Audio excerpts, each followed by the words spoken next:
Isang beses lang tayo mabubuhay sa mundo.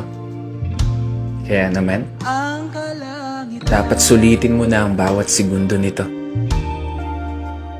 Gawin mo lang palagi yung mga bagay na tingin mo magpapasaya sa'yo. Puntahan yung mga lugar na gusto makita ng mga mata mo.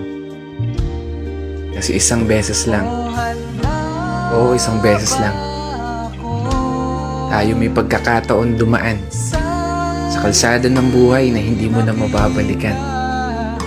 Dahil habang tumatanda tayo, meron tayong isang bagay na malimit na kakaligtaan. Yun ay maglaan ng oras para sa sarili nating kaligayahan.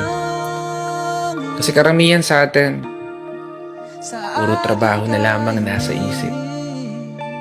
Sa pagtulog na lang dinadaan yung pahinga habang namamasyal sa panaginip.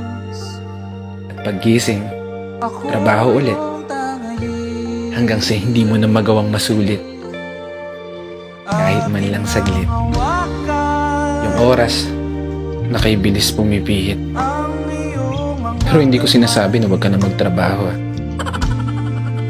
Gusto ko lang ipaalala sa'yo, ipaalala sa sarili ko, kapag dumating na yung araw na hindi mo na magagawang iakbang ang mga paa mo, siniguradong isa lang ang bagay na tatakbo sa isip mo. Sana pala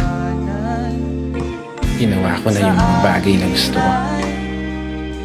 Sana pala sinulit ko na yung mga oras na meron ako. Kaya hindi pa huli, may pagkakataon ka pa. Hanggat hindi nagpaparamdam si Lord, wala ka pang dapat ipag-alala. Hanggat hindi ka pa tumatago sa pintuan, wala kang dapat ipangamba. Dahil hanggat humihinga ka, magagawa mo pa. Gawin lahat ng mga bagay na gusto mo, basta masaya ka. Walang makakapigil sa'yo.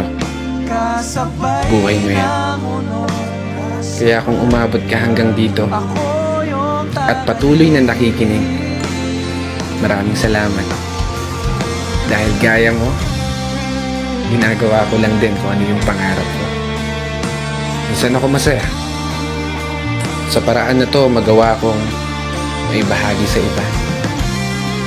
Kaya isang pagpupugay para sa lahat ng mga kapatid na motorista na patuloy sumasabay sa hamon ng buhay. This is your brother Matt for today's video.